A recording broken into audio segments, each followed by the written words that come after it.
Hello, I'm Simon Whistler, you're watching TopTenzNet, and in the video today, the top 10 facts about the scary dominance of Amazon. Some people worry about the amount of dominance that Facebook has in our personal lives and the fact that both Google and Facebook don't really seem to care about our privacy. Others worry that Walmart and other corporations have far too much power over our buying choices. However, people may want to put Amazon under a greater microscope, especially after several moves in recent years to enter every consumer space possible and intrude into every aspect of our daily lives. Over the past few years, Amazon's consumer dominance has continued to grow, and at this rate, it seems as if there's almost nothing that's going to stand in its way. Number 10. Bezos bought the Washington Post just for his own personal propaganda reasons. Bezos bought the ailing Washington Post back in 2013 for roughly $250 million and quickly turned the paper's fortunes around. Before long, the Washington Post was doing amazing again, and many people's fears that a man who had no experience in the newspaper business would only make the company fail more were proved to be totally wrong. However, for those who were worried that this was just one more step in Bezos' attempts to conquer and control basically every aspect of our lives, it wasn't long before he started using his newspaper in a more sinister way. He decided to make it a propaganda vehicle to destroy Donald Trump. Now, to be clear, we aren't saying there is anything wrong with criticizing President Trump. Presidents get criticized all the time. I mean, it comes with the territory. However, the reason CNN remains so popular and trusted by comparison, despite the Donald constantly referring to it as fake news, is that despite the human bias that will always exist to some extent, CNN is actually trying to report the news as they see it. On the other hand, Bezos has been perfectly open about directing his paper to do its level best to smear and tear down Trump at every turn. Whatever your opinion of Trump, positive or negative, this should be alarming. The purpose of a newspaper is to report the news, not take down a political enemy, and in the hands of the richest billionaire who is actively working to increase his fortunes, it's downright disturbing to see this sort of behavior. Number 9. Amazon just bought out Whole Foods so Bezos could control retail grocery as well. In Amazon's largest single acquisition yet, which ballooned their employee counts, they paid $14 billion to buy the Whole Foods grocery chain store. Now, at first, this might sound pretty great to potential consumers because they've promised to bring down prices and further integrate it with their own Prime services. But it also has disturbing long-term implications. After dominating the sale of almost all products, what many felt Amazon couldn't control was food. After all, it's hard to control perishables without brick-and-mortar stores. However, now Amazon has a whole mass of brick-and-mortar stores and a pre-established business all over the country that they can integrate with their online services as they feel necessary. They are able to easily expand into the perishable home delivery service now, since they have physical food stores all over the country that they can get fresh produce from as needed. Despite some worrying about Amazon monopolizing everything, there was no real antitrust fight on this one, and Amazon continues to gobble up more properties. Number 8. Amazon employs well over 500,000 people and is growing rapidly. Amazon is one of the biggest single employers in the world and recently increased their employee count after they bought out Whole Foods. They now employ well over 500,000 people, approximately 566,000 at last count. As they continue to grow, they will continue to provide more and more jobs around the world, but their claims to be a job creator are extremely disingenuous. Amazon has put countless brick-and-mortar stores and even online retailers out of business, and all of those related businesses employed people who now need jobs. Amazon isn't really creating jobs, just shifting jobs from one private business to another. This would be nice if Amazon were one of those big corporations which is good to its employees, but they're really not known for that. As Amazon continues to expand and control more and more sectors of the economy, it will be more and more important to keep them in check and keep an eye on their employment practices. We cannot expect them to simply start treating employees better once they finally settle down and control literally all aspects of the economy.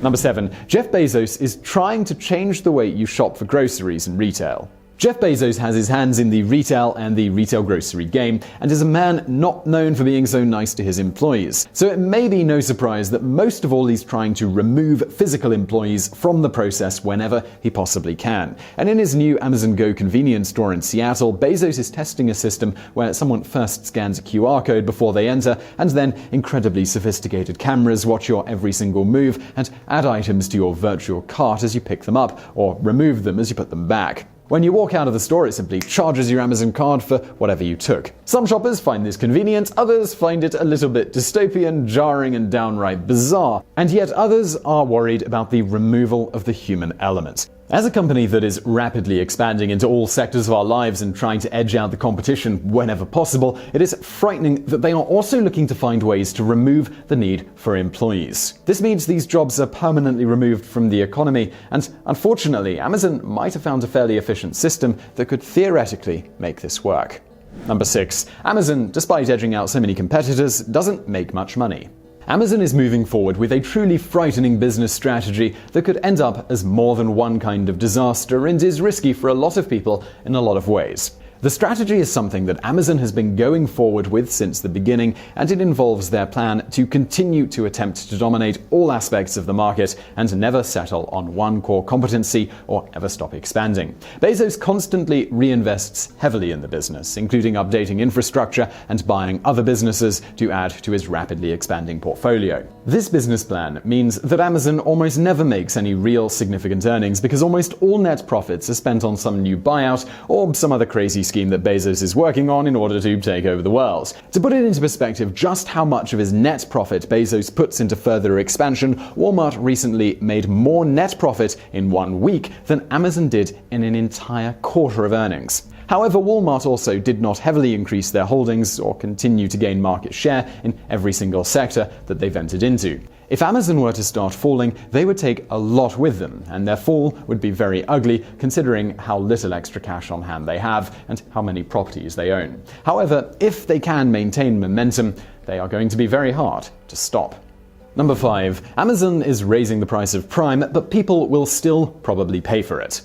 Amazon is raising the price of Prime from $99 per year to $119 per year, which is a full 20% increase. For those of you who just want Prime Video, you can still get that for only $8.99 a month. This is probably not too surprising to many who have been watching closely, as Amazon already increased the price of Prime from $10.99 to $12.99 for those who are paying monthly. While many news articles are sounding the alarm and talking about how upset consumers are, there is no talk of boycotts or anyone planning to end subscriptions, and people are unlikely to do so. Those who pay monthly already have dealt with their big price hike, and the yearly payers tend to be fairly wealthy and have a lot tied up in Amazon. The truth is that Amazon has increased the value of Prime in recent years and also increased their dominance in the market while they've been at it. Prime at first just offered 2-day shipping on millions of items, but now they offer it on many millions more, and they also have an excellent video and music streaming service as well as an ebook service. They've continued to add more and more media to these services over time, increasing the value and trying to get you to put all of your digital life into their hands. For many people, the combined value of Amazon services will still be worth the price,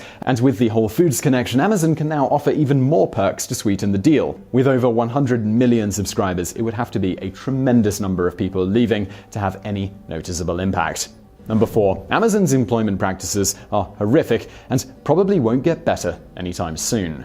As Amazon becomes a bigger and bigger employer, the fairness of its employment practices become much more important to closely watch and police. Unfortunately, most of Amazon's employees work at their warehouses, and the conditions are not known for being very good. In many big-name companies, you hear about some kind of special culture where the company looks out for its workers, but at Amazon, they've never really cared much about that kind of rapport.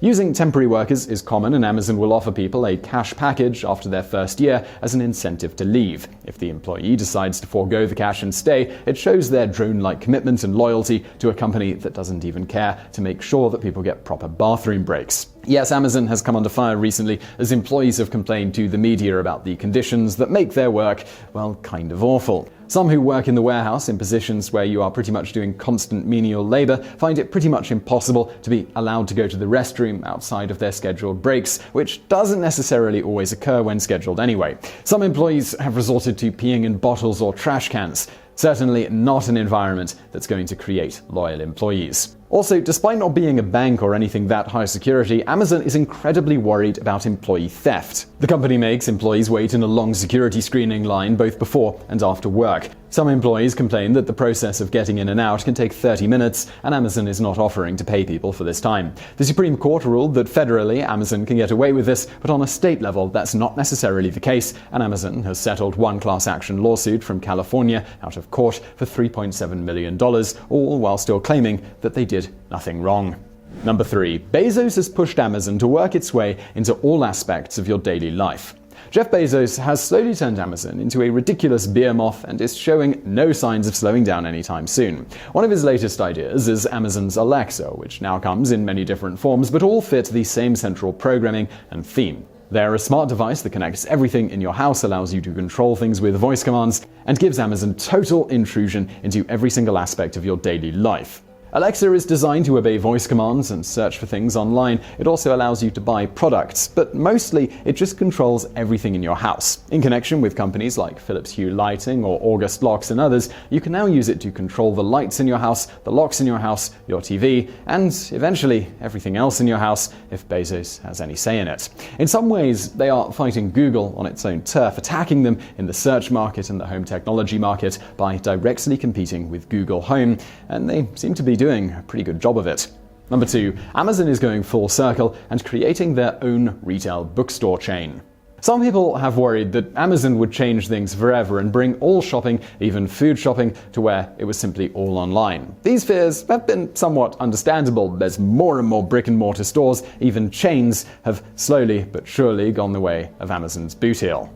However, the truth is that while a lot of brick-and-mortar stores are suffering, it's not necessarily because of online shopping itself, but because, as we mentioned earlier, Amazon is willing to forego profit for growth and continues to expand into every single sector of the economy. One of the biggest warriors still duking it out with Amazon is Barnes & Noble, the last major physical book retailer. Now, while some are worried it's inevitable that Barnes & Noble, and by consequence all physical bookstores, will soon be gone, the truth is that Amazon may soon make a lot of people swallow a very bitter pill and pull the rug right out from under Barnes & Noble. Amazon is already experimenting with using their gigantic cheap book juggernaut to start supplying physical bookstores and has already opened 13 bricks-and-mortar Amazon bookstores, with more in the works if those are successful. If Barnes & Noble goes out of business because of Amazon's efforts, Bezos could buy out the remaining stores, change them to Amazon Books, and rub the final and most insulting salt possible into that gaping wound. Number 1. Bezos practically has a monopoly on online sales, and no one seems to be able to challenge him.